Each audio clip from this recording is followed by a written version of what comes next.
The months after that evening moved faster than anyone expected, time slipping forward quietly until the phone call came one early morning while the sky was still dark. Ethan, answering half awake to hear his mother's voice trembling as she told him Arthur had passed peacefully in his sleep. No pain, no struggle, just a quiet ending. And although Ethan had known it would happen someday, the weight of it landed hard, filling his chest with a deep ache that spread as he sat on the edge of his bed staring at the wall, memories of his grandfather flashing through his mind like quick scenes. Fishing trips where Arthur taught him patience without words. Late-night talks about life that felt simple back then. The steady presence of a man who believed he was always doing the right thing. The funeral took place in a small church surrounded by tall trees just outside Montreal, the kind of place Arthur loved because it felt calm and honest. People came from different towns, former coworkers, neighbors, old friends, all sharing stories about kindness and quiet strength. And as Ethan stood near the front listening, he realized how deeply Arthur's life had touched others. Not loudly, not dramatically, but steadily, like a hand always there when needed after the service. When the crowd thinned and the air turned colder, Ethan's mother handed him an envelope she had found in Arthur's drawer. His name written carefully on the front, the paper slightly worn as if Arthur had handled it often. Ethan did not open it right away, instead folding it into his coat pocket as if waiting for the right moment, because some words deserved solitude. That night, alone in his childhood bedroom, surrounded by objects frozen in time, he sat on the bed and finally opened the letter. Arthur's handwriting steady but slower than it used to be. The letter was not long, but every line felt intentional. Arthur wrote that he had spent many nights thinking about their last conversation, about how easy it had been to offer advice and how hard it was to listen. He admitted that seeing Ethan speak with honesty had stirred memories he had never fully faced, that love was not always about holding on, and that perhaps he had stayed silent about his own regrets for too long.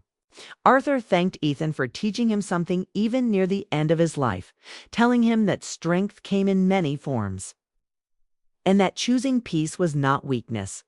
The letter ended with words Ethan would carry forever, saying he was proud of the man Ethan had become, not despite heartbreak, but because of how he had grown through it. Ethan folded the letter carefully and pressed it against his chest, tears falling freely now, grief mixing with gratitude in a way that felt heavy, but honest.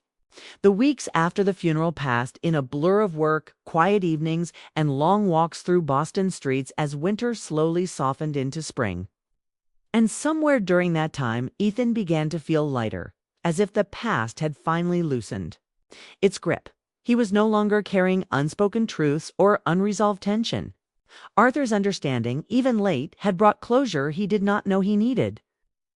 One evening, a friend invited him to a small gathering. Nothing serious, just conversation and music. And Ethan almost declined out of habit, but something inside him said yes, and that choice led him to Claire. She was standing near the kitchen window talking with ease, her laughter natural and unforced, and when their eyes met, there was no rush, no spark that burned too bright, just a sense of calm curiosity. They talked easily about books, travel, small moments that mattered, and Ethan noticed how present he felt, how he did not measure his words or brace for tension. They began seeing each other slowly, walks by the river, shared dinners, conversations that flowed without effort. Claire never asked him to explain his past, never pushed for more than he was ready to give, and that respect felt different from anything he had known. One evening, sitting on a bench overlooking the city lights, Claire asked gently if he still believed in love. Not as a demand, but as an open question.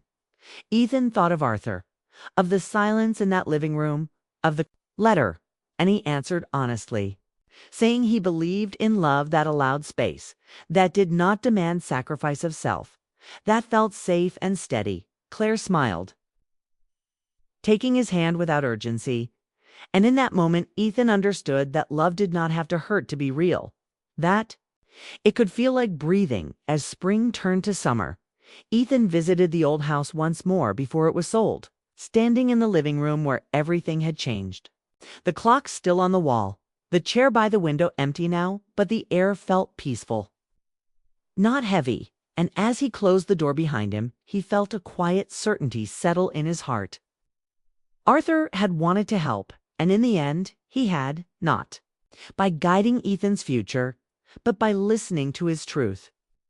And Ethan carried that lesson forward, knowing that love, understanding, and healing often arrived in silence long after the words were spoken. The silence did not break right away, stretched and thickened until it felt heavier than the words Ethan had just spoken. And while no one moved, everything had shifted because the image they held of him no longer fit. And Arthur felt that shift deeply as he watched his grandson sit there calm and open in a way he had never seen before. Ethan's honesty had not come from anger or defiance, but from a quiet place of truth. And that made it harder to respond. Arthur finally inhaled, slowly, his chest rising beneath the sweater Eleanor had knitted for him years ago. And when he spoke again, his voice was softer, less certain. He said that love had always been difficult, that pain was part of caring deeply, that people endured because they believed something good waited on the other side. But even as he said it, his words lacked their usual strength. Because Ethan did not interrupt or argue. He simply listened, letting Arthur speak the way Arthur had always allowed others to speak. And that patience unsettled the old man more than disagreement ever could. Ethan looked around the room then, at his mother's worried eyes, at his aunt's tight smile, at the cousins who now sat completely still, and he realized that none of them truly knew what those years had been like. How love had slowly turned into something heavy instead of warm. How giving more had become expected rather than appreciated. How laughter had faded into careful conversations measured to avoid conflict. He spoke again, not louder, but clearer, saying that love should not be a test of endurance, that waking up anxious next to someone you care for is not a sign of devotion, but a warning. He explained that he had stayed longer than he should have because he believed leaving meant failure. That real love demanded sacrifice, but over time, sacrifice became self-erasure. And when he finally walked away, it felt like stepping out of deep water after forgetting how heavy the ocean could be. Arthur lowered his eyes briefly as those words settled, memories from his own past pressing forward, moments he had buried under decades of marriage, work, and routine. And for the first time, he wondered if the advice he had given Ethan came from wisdom or from fear of his own unfinished reflections. The family shifted again as Ethan continued.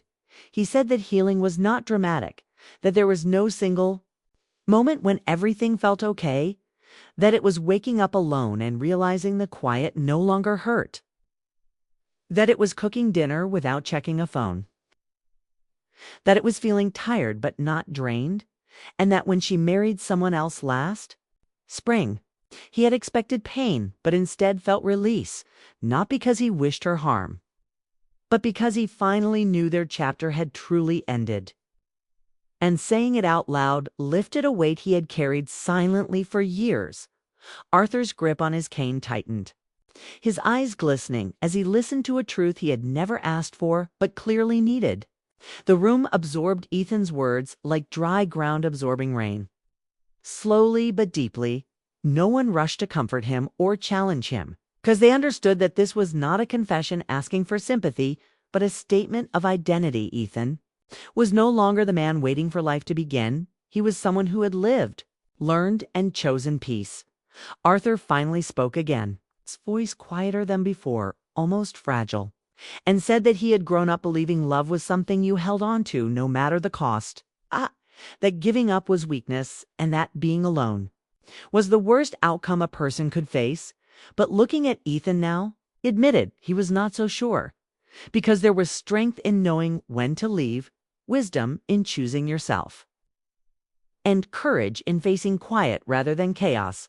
Those words surprised the family even more than Ethan's honesty, because Arthur rarely questioned his own beliefs out loud. Ethan met his grandfather's gaze again, feeling something soften between them. Something like mutual recognition. He nodded once, not in victory, but in understanding, and said that he did not resent the advice, that he knew it came from love, but that love sometimes needed listening more than guidance. And that sentence settled over Arthur like a long overdue lesson. The rain outside began to ease, turning from steady tapping to a faint drizzle, and with it the tension in the room slowly loosened. People exhaled, shoulders dropped, and the house felt less heavy. But the silence that followed was no longer uncomfortable. It was thoughtful, reflective, filled with words everyone needed time to process. Arthur leaned back in his chair, suddenly tired in a way that had nothing to do with age, and Ethan saw it, saw the weight of generations shifting slightly, and in that moment he realized that speaking his truth had not only freed him, it had opened a door in others. And as part two came to a close, the family sat together not as people who had solved something, but as people who had finally seen each other clearly, knowing that nothing would ever feel quite the same again. The rain started before anyone arrived, a light, steady rain that turned the gray afternoon darker and made the old house feel smaller, closer, as if the walls themselves were listening. And when Ethan Miller walked through the front door, he felt that strange pressure in his chest he always felt when family gathered for reasons that were not celebrations. Because this was not Thanksgiving or a birthday. It was one of those unspoken meetings where everyone pretended nothing was wrong while quietly watching one another. And the living room smelled of old books, coffee, and the faint scent of cedar. From the fireplace that Arthur Miller had not used in years, Arthur sat in his favorite chair near the window with a soft blanket on his legs. His posture still straight despite his age, his eyes sharp in a way that suggested he had already noticed things others had missed, and Ethan knew, the moment their eyes met, that this gathering had something to do with him, not because Arthur had said anything yet, but because Arthur always looked at him like that when worry mixed with love. Ethan's mother stood near the kitchen doorway, holding a mug she was not drinking from his aunt-adjusted picture frames that did not need adjusting, and his younger cousins whispered on the couch until silence slowly pushed their voices away. Ethan took a seat across from his grandfather and folded his hands together. The old clock ticked loudly on the wall, marking seconds nobody wanted to count. Arthur cleared his throat and smiled.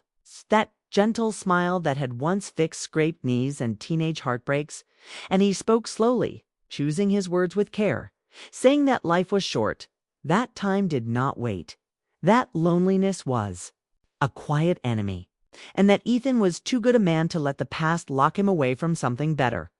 Arthur talked about missed chances and late regrets, about friends he had lost and chances he wished he had taken, and while his voice remained calm and loving, there was a weight behind it that pressed against Ethan's chest harder with every sentence. The family listened respectfully because Arthur was the kind of man whose words were treated like wisdom, even when no one fully understood them.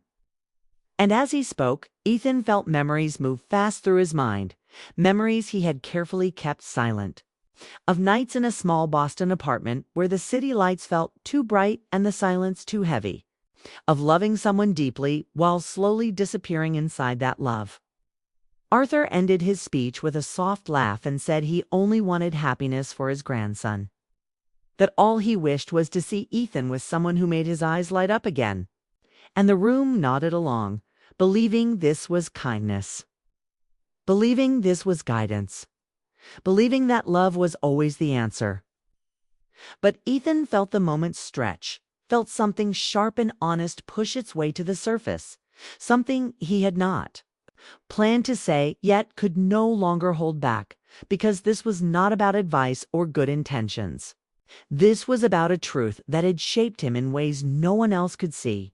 He lifted his head slowly and met his grandfather's eyes, his hands unclenched without him noticing. And when he spoke, his voice was steady in a way that surprised even him. He told Arthur that he was not alone by accident, and that solitude had not come from fear or weakness. He said that sometimes walking away was not running but surviving.